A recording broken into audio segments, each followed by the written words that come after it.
Okay, well done. We've got through quite a few class examples. Now we're going to get back to just a little bit of a summation of the big picture. And I want to give you an approach to dealing with revenue transactions or revenue questions. Okay, so we're going to talk about three main headings that you need to think about. The first one, and the starting point, is that you must identify the substance of the transaction. Okay, so here, you must identify all the different components or types of revenue. Always look out, is a part of the revenue transaction not at fair value?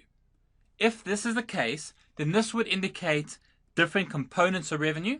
The most common and the most often that people miss is the financing element, i.e. the time value of money component. If revenue, for instance, is earned and payment is going to be in 6 months with no interest charged, well then you've got to look out for a financing component and you'll need to do a discounting. Then, once you've identified all the different types of components, consider the recognition criteria for all these different components separately. Remember, revenue from sale of goods, you had your 5 recognition criteria. Revenue from services rendered, you would first consider the outcome of the contract. If you could reliably estimate the outcome, you would use the percentage of completion. If not, you would limit to the costs involved. Okay. Then you would have your 3 kind of loose revenue terms: interest, dividends, and royalties, all with their own recognition criteria. Okay. If you're doing a working paper or if you're doing an academic question, you're going to split each revenue type of revenue components out and separate them and use the correct revenue recognition criteria for each type.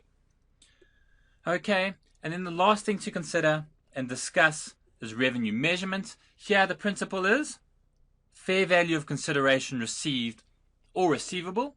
You also need to go back and think about any discounting for financing components. Look out for barter transactions. Remember here we have to first identify similar versus dissimilar barter transactions. I will only recognize revenue for dissimilar barter transactions. And then all in all, keep in mind, if any component of revenue is not at fair value, you may have missed a component or a type of revenue. Okay, and what I want you to do is when you're doing a working paper or a solution to a question, go through and tick each of these things off. First, identify the revenue and all the different components. Look out for the fair value or off-market components. Then discuss each of the recognition criteria for each component identified. Remember to apply the criteria to the facts given. And then last of all, discuss measurement. Look out for the tricks of barter transactions and discounting. That should give you some guidance and some type of layout to approach a revenue question or a revenue working paper. Thank you.